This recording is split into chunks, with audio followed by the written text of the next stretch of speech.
बानी पीटीआई और बुशरा बीबी इद्दत में निकाह केस से बरी, सजा के खिलाफ अपीलें मंजूर। सेशन जज अफजल मजोका ने सजा कल अदम करार दे दी। खावर मानिका की मेडिकल बोर्ड और उलमा कराम से मुताल्लिक दरख्वास्तें मुस्तरद। एडिशनल सेशन जज से जारी रोबकार जेल हुक्काम के हवाले। सिविल जज ने इद्दत केस में 3 फरवरी को सजा सुनाई थी। बानी पीटीआई और बुशरा बीबी को 7-7 साल कैद की सजा सुनाई गई थी। इस्लामाबाद हाई कोर्ट ने 1 महीने में फैसले का हुक्म दिया था।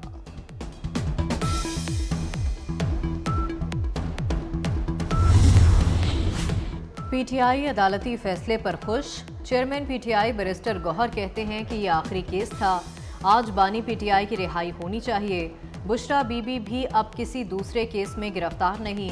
बानी चाहते हैं आइन और कानून की बालादस्ती हो। नैब ने नया जाल बिछा दिया। नए रेफरेंस में बानी पीटीआई और बुशरा बीवी की गिरफ्तारी मुतवक्के। डेप्यूटी डायरेक्टर मोहसिन हारून की सरबराही में नैब टीम अडयाला जेल पहुंच गई। नैब टीम गेट 5 से अडयाला जेल के अंदर रवाना हुई।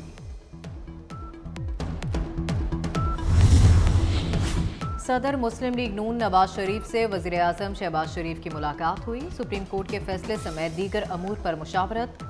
नवाज शरीफ ने मरकजी क़यादत को पीर को मरी तलब कर लिया। इद्दत केस में बरियत के बावजूद बानी पीटीआई की रिहाई मुमकिन नहीं। सेनेटर फैसल वाडा का दावा, कहा चाहे कोई कितना ही आइन और कानून से बाहर होकर रियायत दे दे, लॉजिक नहीं लॉ जीतेगा। बहुत से मराहिल और केसेस बाकी हैं। कल के फैसले के बाद पीटीआई की मुश्किलात बढ़ गई हैं।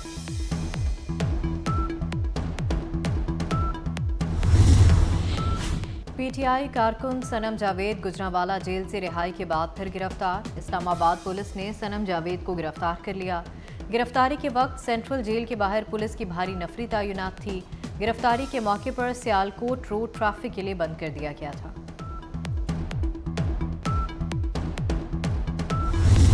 हुकूमत ने मखसूस नशिस्तों के केस में नजरसानी की अपील का फैसला नहीं किया। अटॉर्नी जनरल मंसूर अवान ने वाज़ेह कर दिया, कहा नजरसानी से मुताल्लिक काबीना या आला सतह पर गुफ्तगू नहीं हुई। नजरसानी की अपील में जाना है तो सोच समझ कर जाना चाहिए। कल का फैसला जो है मैं मेरी दानिश में जो है, मेरी हम्बल राय में जो है वो आइनी फैसला नहीं था। उसमें सियासी मुज़मरात जो थे वो बड़े वाज़े नज़र आ रहे थे। ये फैसला ना सिर्फ जो है वो दहलीज तक नहीं पहुंचाया गया एक ऐसे फरीक के जिसने इनका दरवाज़ा ही नहीं खटकाया था, जो साइल ही नहीं था, उसको दहलीज पे पहुंचाया, उसकी दहलीज पे पहुंचाया गया। फैसले की होम डिलीवरी की गई। फैसला आईनी नहीं सियासी था। फैसले की होम डिलीवरी की गई। जो साइल ही नहीं उसकी दहलीज पर फैसला पहुंचाया गया। वज़ीर दिफा ख्वाजा आसिफ की मीडिया से गुफ्तगू, कहा जब आला अदलिया आइन से इन्हराफ करेगी तो किस इदारे से पूछा जाएगा। हमारी अदलिया का नंबर दुनिया में 134वां है। ऐसे फैसलों की बदौलत ही आलमी इदारों ने ये रैंकिंग दी है।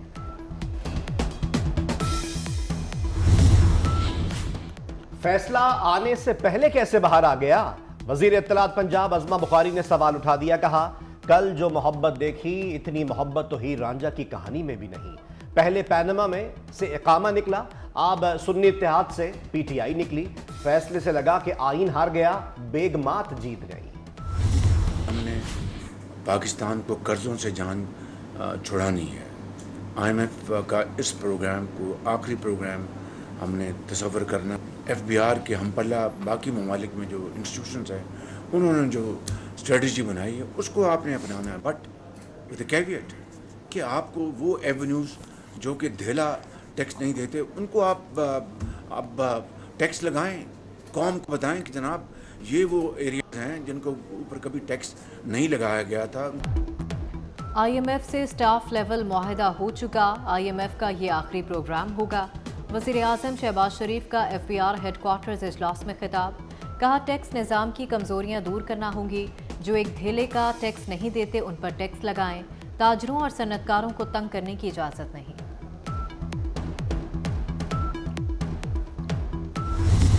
IMF 3 साल में $7 अरब देगा। पाकिस्तान और IMF में स्टाफ लेवल मुआहदा हो गया। मुआहदे की एग्जीक्यूटिव बोर्ड से मंजूरी ली जाएगी। टैक्स छूट खत्म करके मजीद टैक्स लगाए जाएंगे। पाकिस्तान की 1 जनवरी 2025 से ज़रई आमदनी पर टैक्स की यकीन दहानी। रिटेल और एक्सपोर्ट सेक्टर्स को बाकायदा टैक्स नेट में लाया जाएगा। बिजली की कीमत में बर वक्त एडजस्टमेंट होगी। पाकिस्तान निजकारी प्रोग्राम तेज करने के लिए इकदाम करेगा।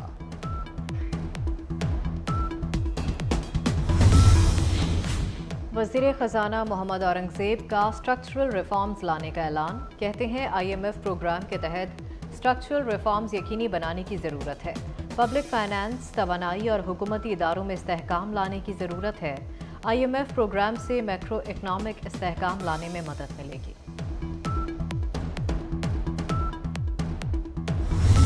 नए टैक्सेस के बाद महंगाई में इजाफा। पेट्रोलियम मसनूआत की कीमतें बढ़ाने की तैयारी। पेट्रोल 7 रुपये 67 पैसे महंगा करने की तजवीज़। वज़ीर आज़म की मंजूरी के बाद पेट्रोल की कीमत 273 रुपये 28 पैसे फी लीटर हो जाएगी। हाई स्पीड डीजल 3 रुपये 72 पैसे और मट्टी का तेल 2 रुपये 39 पैसे महंगा करने की सिफारिश।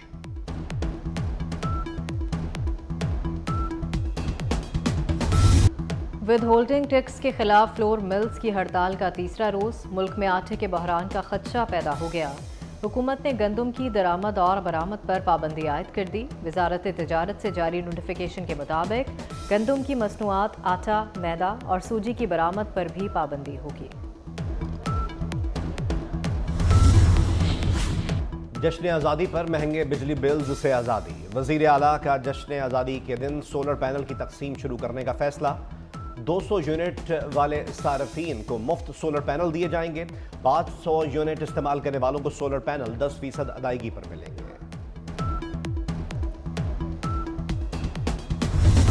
वज़ीर दाखिला मोहसिन नकवी से अमरीकी सफ़ीर डोनाल्ड ब्लूम की यहाँ मुलाकात। पाक अमरीका ताल्लुकात और बाहमी दिलचस्पी के अमूर पर तबादला ख्याल।